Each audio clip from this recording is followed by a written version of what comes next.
Good morning बच्चों। मैं आपको रघुवंशन पाठ से 2 श्लोक बता चुकी थी। आज राजा दिलीप तक पहुँचे थे हम लोग। अब है राजा दिलीप के बारे में क्या और बताया गया है उसको मैं आपको बताती हूँ। ठीक है। आकार सदृश प्रज्ञ, आकार के जैसा बुद्धि वाला, प्रज्ञा सदृश आगम और बुद्धि के जैसे शास्त्र ज्ञानी वाला, शास्त्र ज्ञान वाला, आगमे सदृश आरंभ, जैसा शास्त्र अनुकूल कार्य करते थे, आरंभ सदृश उदय, वैसे ही उनको सफलता मिलती थी। मतलब कहने का अर्थ यह है कि राजा दिलीप जो हैं अपने आकार के अनुरूप बुद्धि वाले थे। ठीक है। और उनकी जैसी बुद्धि थी वैसे वो शास्त्र ज्ञानी थे, और जैसे वो शास्त्र के अनुसार काम करते थे वैसे ही उनको सफलता मिलते जाती थी। ठीक है, समझ में आया। राजा दिलीप के जैसा आकार था उनका, वैसे वो बुद्धिमान थे, जैसे बुद्धिमान थे वैसे उनका शास्त्र ज्ञान था, और जैसा शास्त्र के अनुसार कार्य करते थे उन्हें वैसा ही फल मिलता था। ठीक है। अब है नेक्स्ट,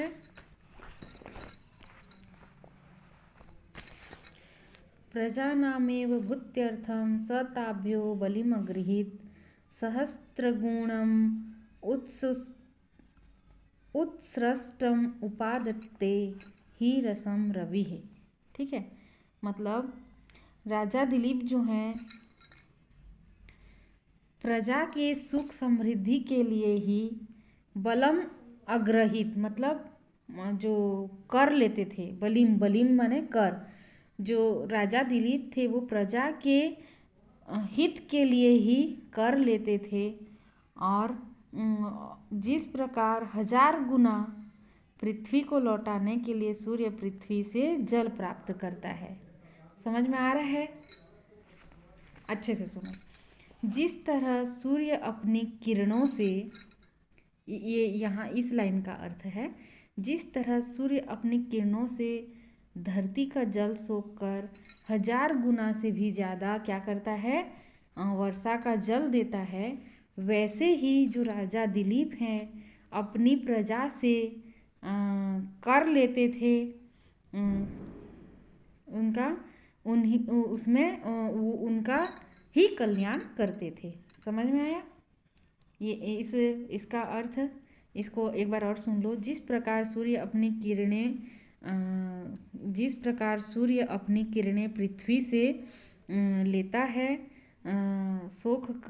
जल सोख लेता है, और 1000 गुना से भी, यहाँ सहस्त्र लिखा है ना, सहस्त्र गुणम, यहाँ 1000 गुना से भी अधिक वर्षा का जल लौटाता है। उसी प्रकार राजा दिलीप प्रजा के हित के लिए कर लेते थे। ठीक है।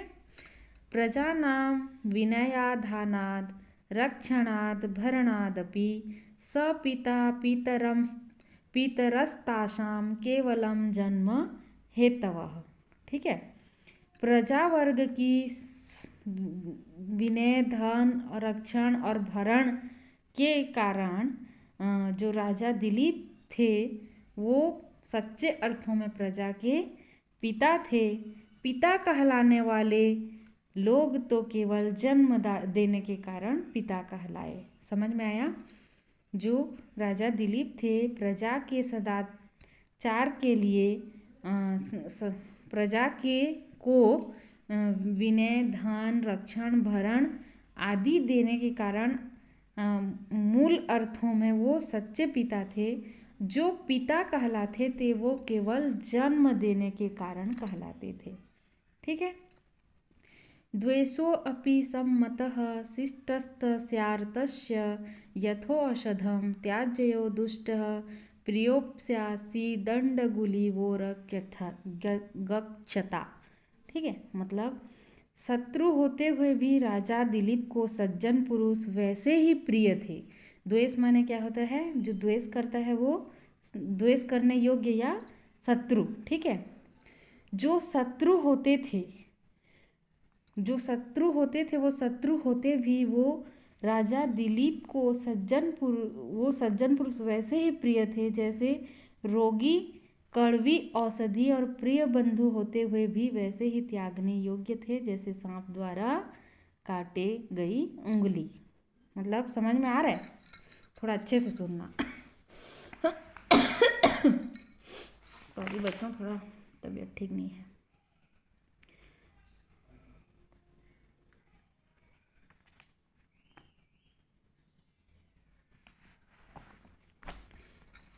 जो राजा दिलीप थे, अगर शत्रु अगर सज्जन है तो राजा दिलीप को प्रिय था, ठीक है।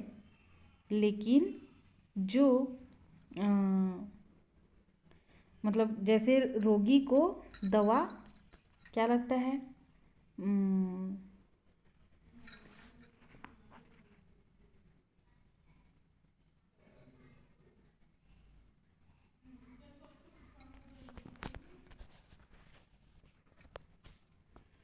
थोड़ा सा समझाने में,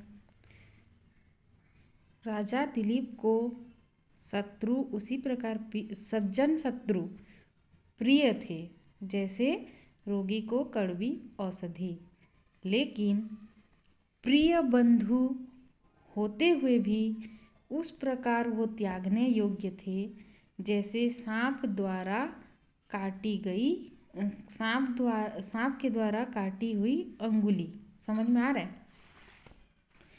चाहे राजा दिलीप का शत्रु ही क्यों न हो, लेकिन अगर वो सज्जन पुरुष था तो वो राजा दिलीप के लिए जिस प्रकार रोगी को कड़वा औषधि प्रिय होता है, रोगी है अब उसको तो औषधि प्रिय होगा ही, ठीक है। लेकिन प्रिय बंधु होते हुए भी राजा दिलीप के लिए वो उस प्रकार त्यागने योग्य था जैसे सांप के द्वारा काटी गई उंगली। ठीक है, समझ में आया? आ जाना चाहिए। अब है 3 ही और बचा है, आज बता दे रही हूँ। तस्य दाक्षिण्यलूढ़ेन नाम्ना मगध वंशजा पत्नी सुदक्षिणेत्यासी ध्वज रस्यवेव दक्षिणा। ठीक है, राजा दिलीप की रानी मगध वंश में उत्पन्न, दान देने इत्यादि गुणों से प्रसिद्ध सुदक्षिणा के नाम से उसी प्रकार थी जैसे यज्ञ की पत्नी दक्षिणा। राजा दिलीप की पत्नी मगध वंश में उत्पन्न और दान देने वाली आदि गुण के कारण सुदक्षिणा नाम से उस प्रकार प्रसिद्ध थी जिस प्रकार यज्ञ की पत्नी दक्षिणा। ठीक है। अथाभ्यचर्यम विद्यातारम प्रयतो पुत्र काम्यया तौ दंपति वशिष्ठस्य गुरुर्जगमतुराश्रम। ठीक है। पुत्र की कामना से पवित्र होकर दोनों पति पत्नी दिलीप और सुदक्षिणा ब्रह्मा जी की पूजा करके अपने कुल गुरु वशिष्ठ के आश्रम चले जाते हैं। मतलब ये दोनों जो हैं राजा रानी हैं, मंत्रियों को कार्यभार दे देते हैं और पुत्र की कामना से पवित्र होकर दोनों पति पत्नी कहाँ चले जाते हैं? गुरु वशिष्ठ के आश्रम चले जाते हैं। ठीक है। वैंग नवीनमादायम दोष वृद्ध्यानुपस्थितान नामधेयानि पृच्छन्तो वन्यानाम मार्ग साखिनाम। ठीक है।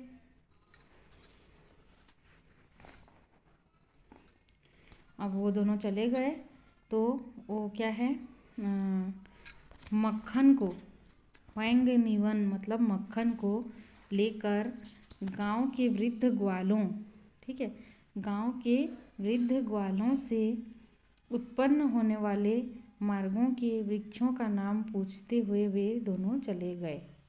ठीक है। जो जंगल का जो रास्ता होता है वो ग्वालों द्वारा बनाया हुआ होता है। ठीक है। तो गाय का मक्खन लेकर वो गांव के वृद्ध या ग्वालों से वन में उत्पन्न होने वाले मार्ग के वृक्षों का नाम पूछते हुए दोनों चले जा रहे थे। कहाँ जा रहे थे? आश्रम जा रहे थे। ठीक है। तो ये हो गया इस पाठ का अर्थ हो गया। इसको लिख लेना आप लोग और प्रश्न उत्तर में भेज दूँगी। जल्दी ख़त्म हो जाएगा संस्कृत, थोड़ा सा व्याकरण टाइम लेगा लेकिन उसको भी बता दूँगी। ठीक है।